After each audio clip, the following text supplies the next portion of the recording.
दोस्तों, बंगाल में दूसरे चरण के मतदान के लिए प्रचार का शोर भले ही थम गया हो, लेकिन जो तस्वीरें निकल कर आ रही हैं अब साफ तौर पर एक गवाही देती हैं कि अब कुछ भी नहीं रह गया जिसकी कोई पर्देदारी हो। दोस्तों, एक तरफ प्रचार का शोर थम चुका है, दूसरी ओर बीजेपी ने बाकायदा पैसे देकर बंगाल के जितने भी बड़े अखबार हैं उनके फ्रंट पन्नों में जो काम किया है, जो इश्तिहार दिए हैं, वो अपने आप में इस बात का सबूत चीख चीख कर देता है कि चुनाव आयोग ने पश्चिम बंगाल के इस चुनाव में जो कुछ भी किया है वो इतिहास के पन्नों में हमेशा के लिए दर्ज हो जाएगा और हमेशा के लिए उसको याद किया जाएगा। फ्री एंड फेयर इलेक्शन तो हर राज्य में होना चाहिए दोस्तों, और अगर चुनाव आयोग द्वारा ये दावा किया जा रहा है कि इस बार पश्चिम बंगाल में फ्री एंड फेयर इलेक्शन हो रहा है, तो वो अपने आप में उसके दावे पर सवाल है कि क्या आज तक पश्चिम बंगाल में फ्री एंड फेयर इलेक्शन नहीं हुआ। दोस्तों, दूसरे चरण के मतदान में तो जब होगा तब होगा, लेकिन कुछ तस्वीरें मैं आपके सामने रखना चाहती हूँ जिसके जरिए आपको पता चलेगा कि दूसरे चरण को जीतने के लिए क्या क्या जोर आजमाइशें बीजेपी कर रही है, और इन सब में चुनाव आयोग मूक दर्शक बना हुआ है। सबसे पहले इस तस्वीर को देखिए दोस्तों, तन्मय ने ये तस्वीर शेयर की है जिसमें बंगाल के जो बड़े अखबार हैं उनमें इश्तिहार दिए गए हैं बीजेपी द्वारा। दोस्तों, प्रचार का शोर जब थम जाता है, कोई भी पॉलिटिकल पार्टी इस तरह के इश्तिहार नहीं दे सकती, लेकिन ये हो रहा है, खुलेआम हो रहा है। और तो और प्रधानमंत्री मोदी ने पश्चिम बंगाल के लोगों को खुला खत भी लिखा है और वो अपना ऑडियो भी शेयर कर रहे हैं। हालांकि ये ऑडियो और खुला खत 5 बजे से पहले शेयर किया गया है, 5 बजे के बाद आप शेयर नहीं कर सकते। तो ये ऑडियो और जो एक खुला खत है ये बेसिकली चुनाव प्रचार के अंतर्गत ही आएगा, इसमें कुछ भी गैर कानूनी नहीं है। लेकिन दोस्तों, ये वीडियो है जो कि सोशल मीडिया में वायरल है। इस वीडियो में बीजेपी के सांसद गोरखपुर से रवि किशन, जिनको कोलकाता के कई हिस्सों में प्रचार के लिए बीजेपी ने लगाया था, वो आम लोगों को डरा रहे हैं इस बात पर कि अगर बीजेपी नहीं आई बंगाल में तो आपका सनातन खत्म हो जाएगा। किए तो यहाँ का सनातन खत्म हो जाए। अब ये चुनाव अगर हाथ से आप लोगों ने उमेश भैया को वोट नहीं दिया कि वो रक्षा न करी, ये हम दावे के साथ कहते। अब दोस्तों, पश्चिम बंगाल के दौरे पर जब मैं थी कोलकाता में, उस वक्त रवि किशन का प्रोग्राम लगा हुआ था। कोलकाता में क्या है, बिहार यूपी के बहुत सारे लोग बसे हुए हैं, पुराने लोग वहाँ पर काम काज के लिए, पढ़ाई के लिए। तो रवि किशन जैसे लोगों को, जो कि हिंदी भाषी हैं, भोजपुरी फिल्मों के स्टार हैं, उनको बीजेपी काफ़ी इस्तेमाल करती है प्रचार के लिए। तो रवि किशन अपनी पार्टी के लिए प्रचार कर सकते हैं, उनको पूरा अधिकार है, लेकिन खुलेआम आप धर्म के नाम पर वोट मांग रहे हैं दोस्तों, खुलेआम। ये हर लिहाज से चुनाव में आचार संहिता का उल्लंघन है। लेकिन पूछने वाला कौन है? आचार संहिता की बात हुई है तो तेजस्वी सूर्या, जो कि लोकसभा से बीजेपी के एक और सांसद हैं, उन्होंने ये वीडियो शेयर किया है। आप जरा इस वीडियो में देखिए, बकायदा तेजस्वी सूर्या का जो ये वीडियो है दोस्तों, इस वीडियो के 4th फ्रेम में अगर आप आएंगे तो यहाँ पर बकायदा एक झांकी सी बनाई गई है जिसमें बजरंग बली को दिखाया गया है।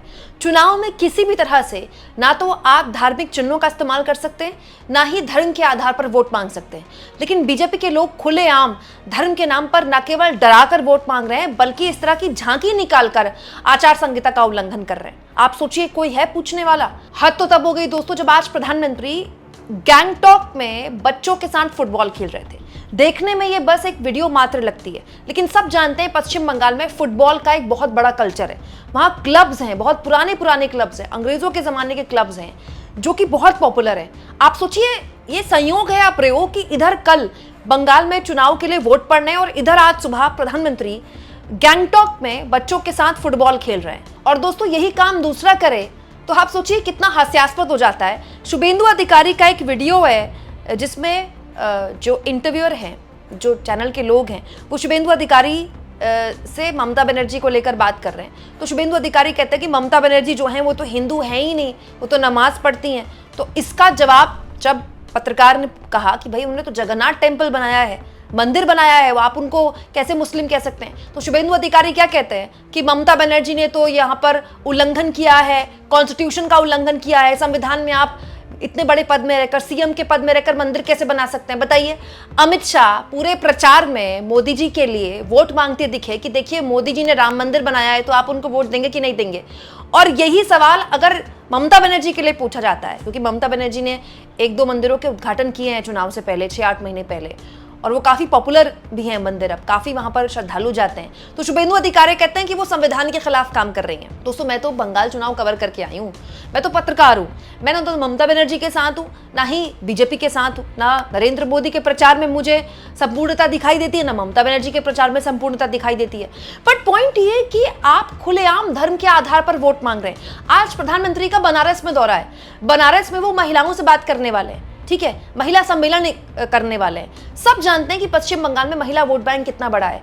उसके बावजूद भी चुनाव, आप सोचिए, चुनाव आचार संहिता का खुलेआम उल्लंघन हो रहा है। दोस्तों, कल चुनाव है बंगाल में और आज मोदी जी महिला सम्मेलनों के जरिए महिलाओं को एक तरह से महिला वोट बैंक को साधते हुए दिखाई देंगे। अब कहने वाले कह सकते हैं कि तो बनारस में कर रहे हैं, तो मोदी जी का कार्यक्रम जरूरी है लाइव दिखाना, कोई चैनल नहीं छोड़ेगा, सब उनको लाइव दिखाएगा।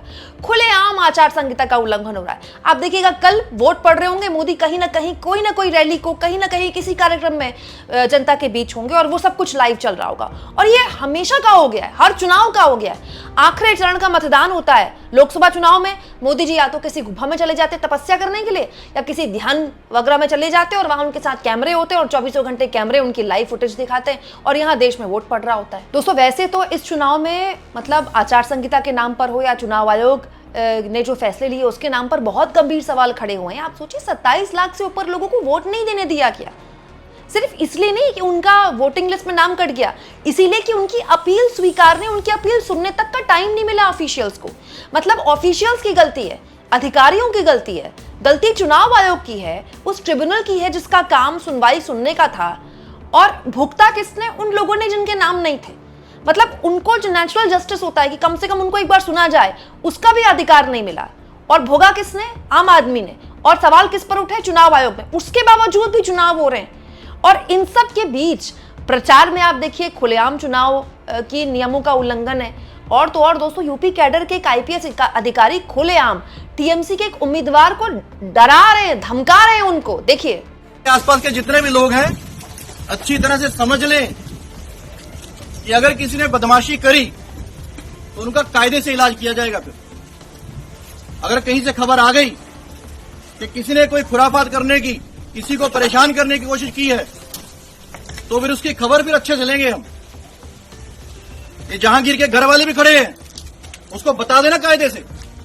ये बार बार जो खबरें आ रही हैं कि उसके लोग धमका रहे हैं, तो फिर अच्छे से खबर लेंगे, फिर बाद में रोना पछताना मत।